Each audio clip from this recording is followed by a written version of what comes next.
सरकार ये कह रही है हमसे कि भाइयों बहनों किसान पहले भी लूट रहा था, आज भी लूट रहा है, आगे भी लूटता रहेगा। हम ये भी कहना चाहते हैं भाइयों बहनों, अब किसान नहीं लूटेगा, नहीं लूटेगा, नहीं लूटेगा। देखो प्रशासन भी हमारे साथ है, सुप्रीम कोर्ट का हम आदर करेंगे, हमारे जितने नेता है 40 उनके आधार पर चलेंगे। मेरा युवाओं से संदेश है, शांति प्रिय मार्च रखियो, क्योंकि कुछ अराजक तत्व हमारे आंदोलन को बदनाम करने की कोशिश कर रहे हैं। जो प्रत्यक्षदर्शी तो कोई भी नहीं है, इतनी बड़ी जनसमूह है, कुछ तो सच्चाई होगी जो नेता लोग हमारे बोल रहे हैं, ऐसी बात नहीं है।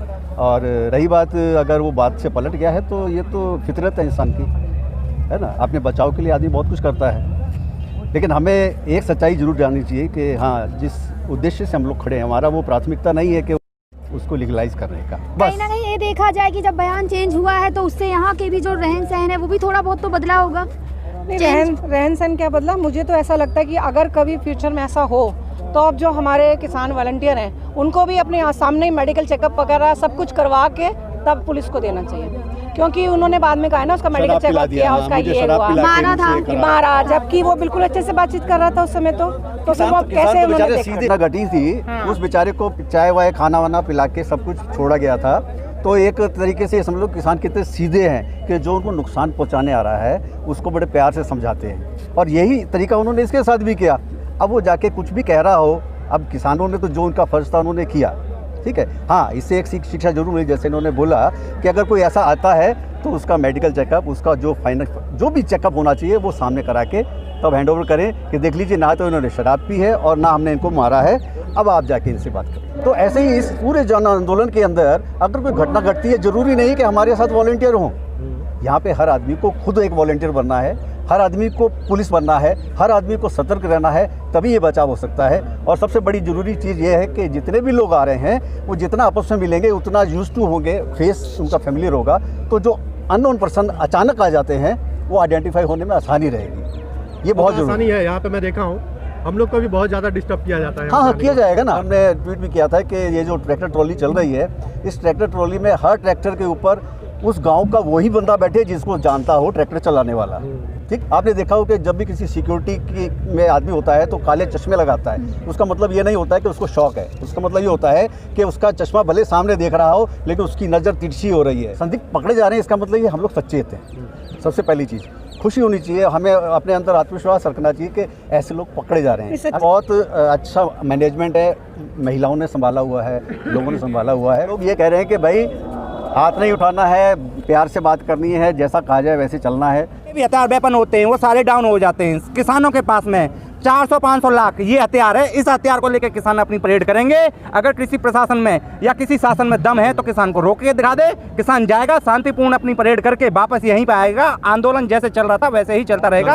अमेरिका के राष्ट्रपति ने दौरा रद्द कर दिया, वहाँ के ब्रिटिश के प्रधानमंत्री को न्योता दिया था ना, वहाँ रद्द कर दिया क्योंकि न पता वहाँ प्रोटेस्ट चल रहा। और ये है ना जो वे तो है रावण और हम है राम, सत्य पे जीत होगी मेरी। तो उनमें तो मैं हरी घमंड तो अच्छे गली कर दिया। परमात्मा बहुत बड़ी शक्ति है जो हमारे प्रोटेस्ट को चला रहा और बगीचे को रही, इसको बदनाम नहीं कर सकते। कोई ऐसी शक्ति है यहाँ पंचो बॉर्डर पर मेरी, परमात्मा ऐसी बात नहीं, शांति प्रिय हमारा प्रोटेस्ट रहेगा। इन लुटेरे मंत्रियों को हम अपने अनाज से रोटी खिला सकते हैं, तो क्या अपने अनाज की हम रोटी नहीं खा सकते हैं? सरकार इस चीज को कहेगी कि ये अनाज कहाँ से आ रहा है? ये मंत्री भी तो हमारा ही अनाज खा रहे हैं ना, खाना छोड़ दें।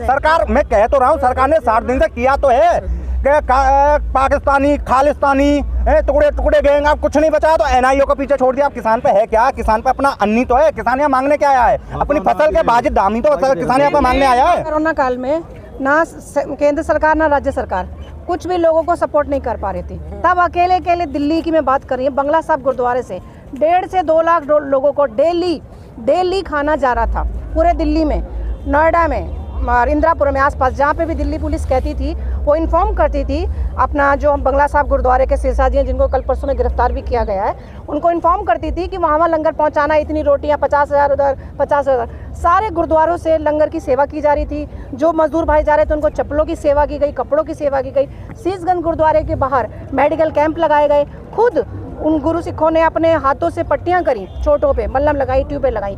उस समय सरकार ये मीडिया या सरकार नहीं थी पूछने के लिए कि ये फंड कहाँ से आ रहा है। 1.5 से 2 लाख डेली, तो सरकार को भी पता। फिर उस समय मोदी जी ने खुद ट्वीट किया था और जो दिल्ली पुलिस है उसने बंगला साहब की परिक्रमा करी थी और सैल्यूट किया था और बंगला साहब में जाके अरदास करी थी और धन्यवाद दिया था।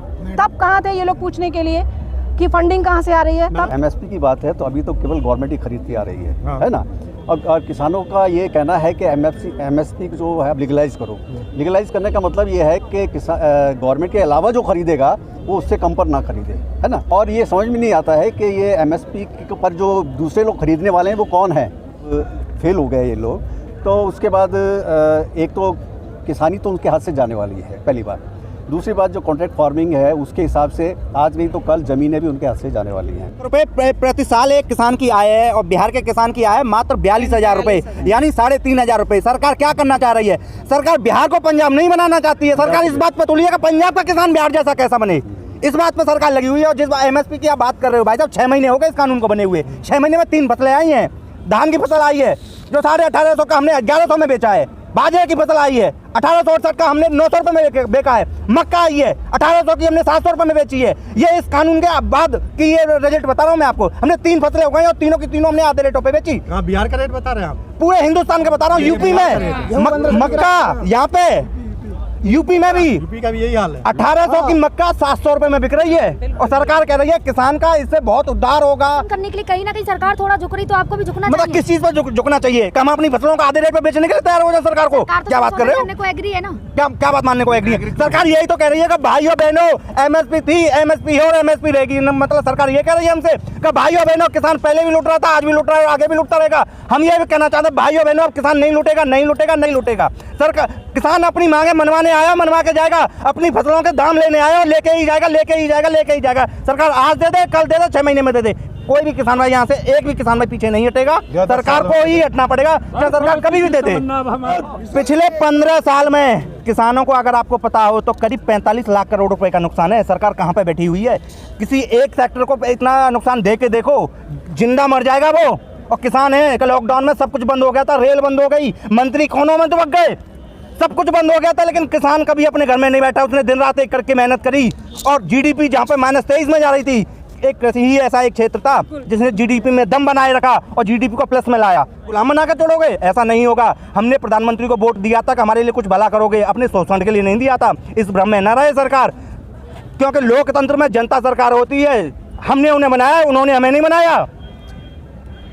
तो इसलिए सरकार इस भ्रम में ना रहे। जो हमारी जो मांगे हैं, उचित मांगे हैं, एमएसपी पे कानून बनाए और 3 कानूनों को वापस ले।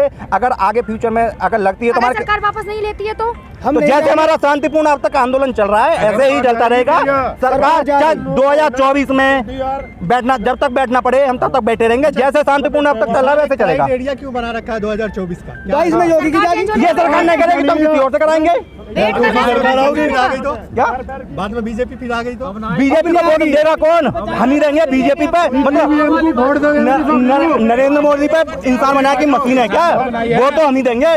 मैं कह तो रहा हूँ, हम उन्हें बनाते हैं, वो हमें नहीं बनाते। वोट हम ही देंगे, तभी हम ही ने वोट दिया था, तभी उनकी सरकार बनी थी। ऐसा नहीं कि कोई बाहर के कोई व्यक्ति वोट देने आ गया था। हम ही किसान भाइयों ने उन्हें वोट दिया था। मतलब आप ये कहना चाह रहे हैं कि अगर बिल वापस हो गया, अगर बिल वापस हो गया तो बीजेपी दोबारा आ सकती है? देखो, किसानों के हित में जब चुनाव आएगा, जब उस हिसाब से, जब तक किसानों की बातें नहीं मानेगी सरकार, मान लेगी तो फायदे में रहेगी, न मानेगी तो घाटे में रहेगी। हमने उन्हें अपने काम कराने के लिए बिठाया है। किसानों का काम उन्हें करना पड़ेगा, करना पड़ेगा, करना पड़ेगा। उससे नीचे उन्हें कुछ नहीं है, न कोई रास्ता है। सिर्फ 2 ही रास्ते हैं, कानून वापसी लो और एमएसपी पे कानून बनाओ। सरकार के पास तो ऐसा और कोई रास्ता नहीं है। और मैं आपसे कह देना चाहता हूँ, यही कृषि नरेंद्र तोमर ने बोला था, कृषि मंत्री नरेंद्र तोमर ने, भाइयों बहनों सिर्फ हम संशोधन कर सकते हैं और कुछ नहीं। 1 हफ्ते पहले उसने दिया ना, 1.5 साल के लिए हम स्थगित कर रहे हैं, कहा ना। और इसी नरेंद्र तोमर अपने मुंह से बोलेगा कि भाइयों बहनों ये तीनों कानून मैं संपूर्ण रूप से रद्द कर रहा हूँ। यही नरेंद्र तोमर बोलेगा अपने मुंह से। और जो अब बोला है ना विज्ञान भवन खाली नहीं है किसानों के लिए, हफ्ते 10 दिन रुक लो। इसी नरेंद्र तोमर की तरफ से हमारे पास प्रस्ताव आएगा कि भाइयों बहनों आओ, हम किसानों के साथ मीटिंग करना चाहते हैं।